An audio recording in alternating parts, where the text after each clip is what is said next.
Good evening, everyone. Romero 17, and we're going to be going over one half of the UFC 267 co-main event.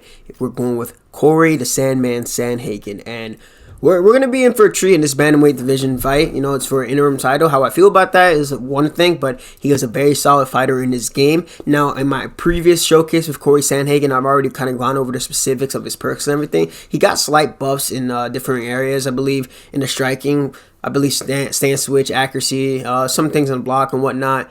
His grappling is relatively the same. Health stats are, I think he got buffed in the chin and recovery area, could be. And his move levels got higher, definitely for his kicks. As well as, I believe his boxing level. I think his boxing level was like level 2, and then now it's level 3. We'll definitely check on that in a bit. You know, he's fighting Jan for the belt. You know, Cory has the ability to knock out anybody, I feel like, in this division, because he just has that explosiveness, the flying knees, the spinning heel kicks. But, you know, one thing that seems very prevalent with Cory is that he's not exactly the most savvy guy in the clinch. And, you know, TJ Dillashaw, with a, you know, hurt leg, was able to still control him really well. We all know how good Giannis is in the clinch, and we saw what happened with Sterling, pressed him up against the cage, and he just choked him out within 90 seconds. So he's got a tall task ahead of him. Can he win? I know he definitely believes that. Will he win? We'll see. So Cory in this game, his boxing is relatively solid. Like, for the most part, his move levels are good. I do believe that his straight should have been buffed to a level 3. I'm pretty sure he dropped TJ with that cross, or at least forced him to shoot at the same time he got hit. Who knows? His kicks are very good, and if he mixes these up in combination, especially because he has Muay Thai level 4 and boxing level 3, I'm pretty sure I got that right. You can, if you get somebody that's really respectful of you in that set range, on top of the other threats, the side kicks, the oblique kicks, the body front kicks, and the spinning kicks as well, you can just force somebody to freeze, and they're just constantly worried about what you're throwing at them. Now, the one issue with Cory Sandhagen in this game is because his model doesn't really suit him. It's like the opposite of Jan. Jan's model is too big for himself, and it benefits him. Because of Cory's height in this game, he's kind of built like a middleweight in the bantamweight division. It kind of hurts him in the pocket at times. So you have to be really, really careful with him. I feel like if he was more like loose, like Conor's model, I think it would suit him a lot better. So with that being said, you know, the clinch, strike-wise in the clinch, he's pretty good there. His wrestling is 0. There's not much you expect. You know, he has some reversals and sweeps, I believe, for like jiu-jitsu and whatnot. But nothing too crazy. Submissions, I believe almost everything's going to be like a 1-star or something, aside from maybe 2 things. We'll see that in a moment. Overall, you know, this is his opportunity, right? Like, he beat Marlon Moraes. Like, he KO'd him, and then he KO'd Frankie Edgar, who was, I believe, he came off of a war with Pedro Munoz. I didn't think Frankie won that fight, to be honest with you. And, you know, Cory, like, Marlon came off of that fight with Aldo, and, you know, he was getting shaken up a few times in that fight too, so the writing could have been on the wall there. But, you know, we got about 25-ish, 30 minutes. I believe the bantamweight weight class is on right now, ranked championship, so we're going to take Cory to ranked championships. I'll be with y'all shortly. Let's see who we got. Oh, Jan. Okay, so this guy chose random. He chose random, and he got Jan. I'm just saying, that's kind of funny. So, Jan in this game, on top of his model being extremely strong, he, like, very, like, compact. It's almost, like, perfect for almost all exchanges in this game. He also has, like, a Sotogari. He has force of nature. High-level punching. Hold on. Oh, okay. High-level, a lot of shit. I'm going to have fun using him. It's going to probably feel like using Conor in UFC 3. He's just ridiculously good. Okay. Oh, okay. Sorry. It's a lot of okays there. So, he's doing some premeditated feinting. Like, he's feinting and slipping to bait out reactions from me, is what I'm picking up on right now with Cory. And the reason I'm in southpaw right now is I want to land a lead body kick, or like the lead side kick to his liver when we're in the same stance. I don't know if he's going to go for the Sotogari, so I'm going to try to... Okay, Zayev Jr. I'm going to try to... Fuck. Jesus.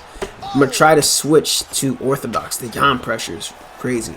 And with Jan, because you know he hits so hard. Can Jan? No, he doesn't want to grapple. Okay.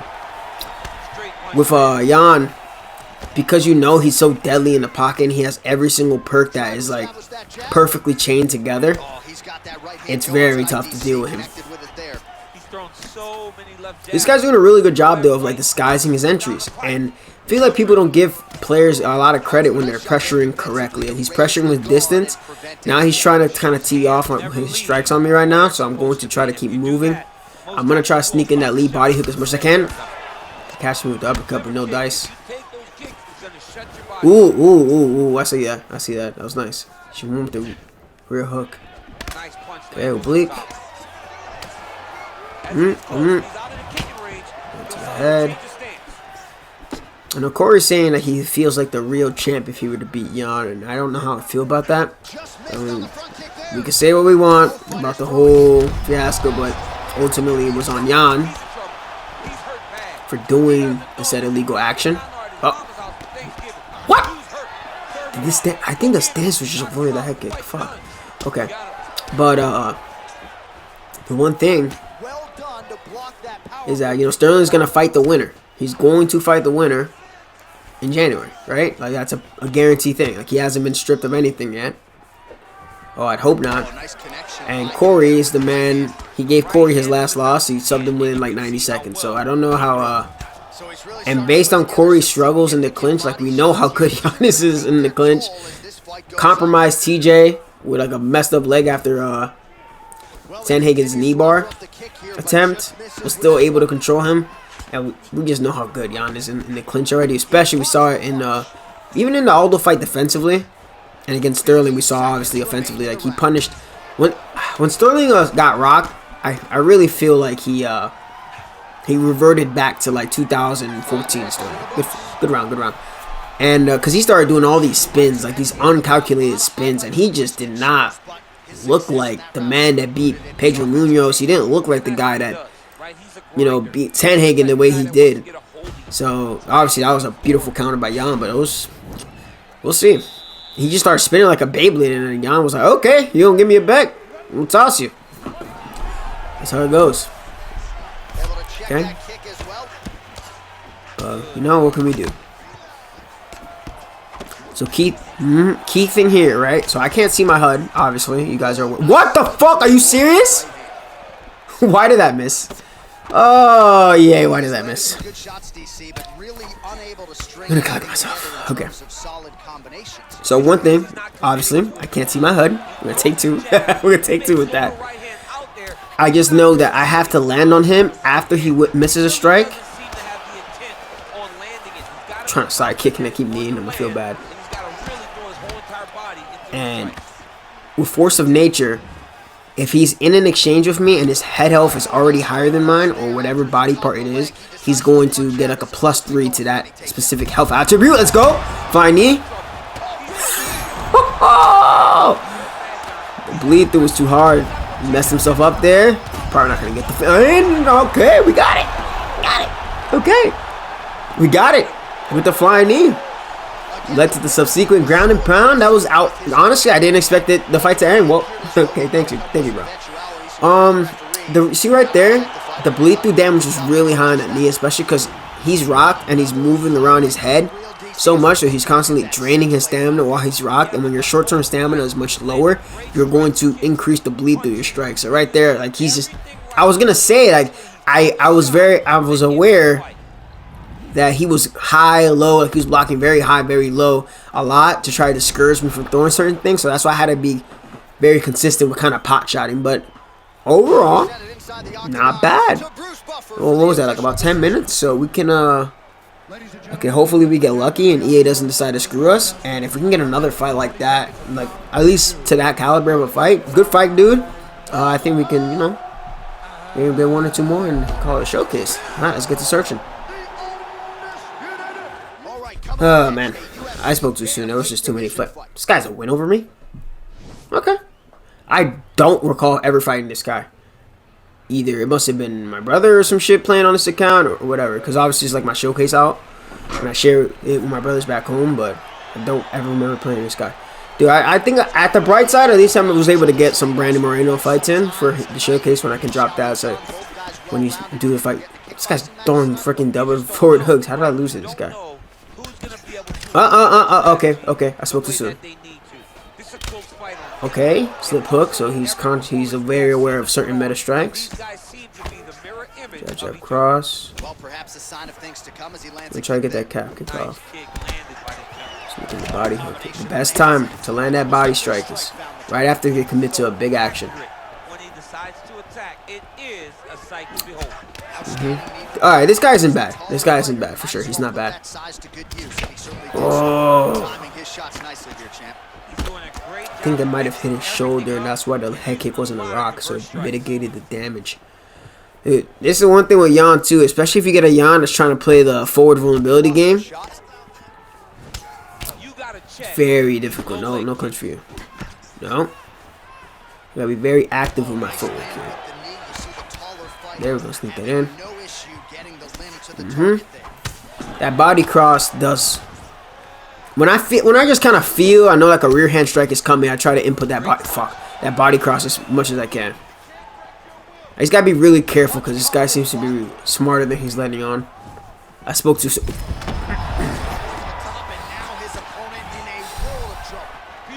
Okay. I threw that oblique kick way too close. But you know what I'm aware of right now? He had me hurt. He went for like a flurry, right, to try to like, you know, overwhelm me and knock me down.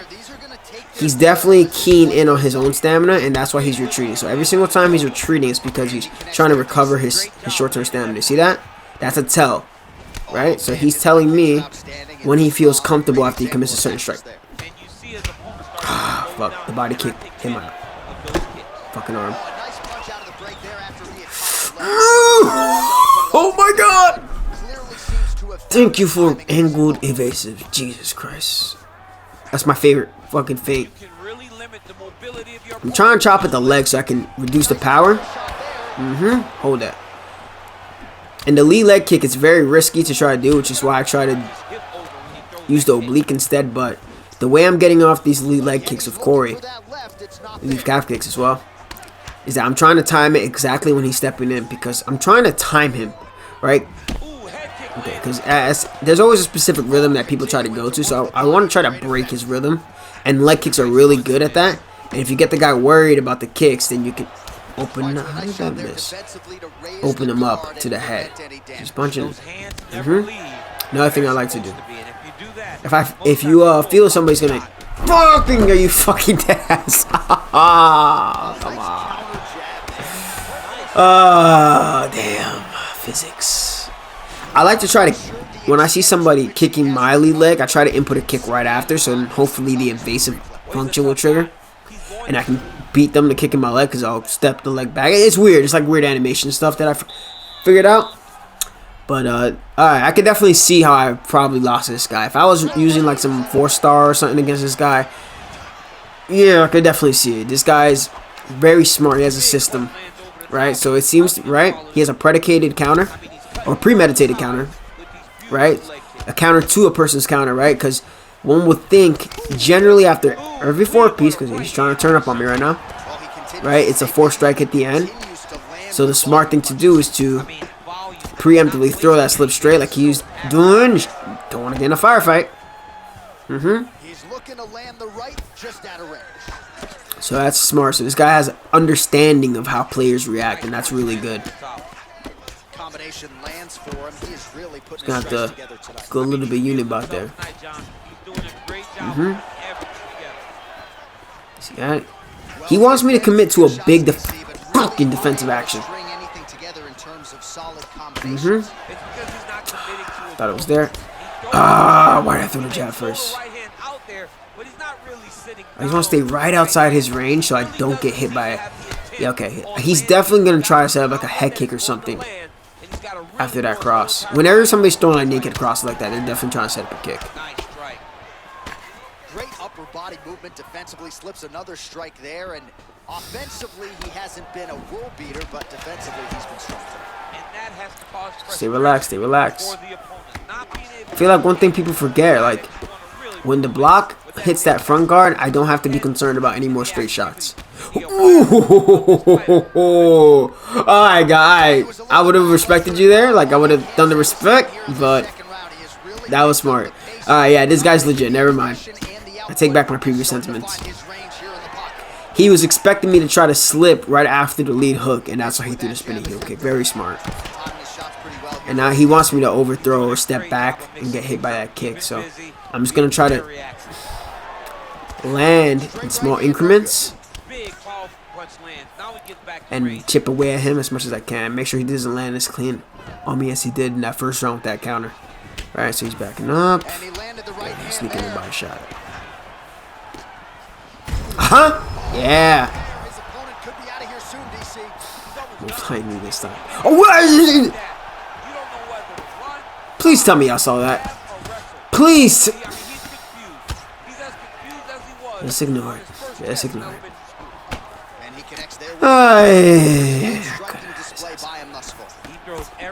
Okay. Jab, jab, cross. Lead hook. He's rocked there. He's exchanging. He's not watching stamina. Alright, body rock. Why did I do that? Oh, what's wrong with me? Why did I do that?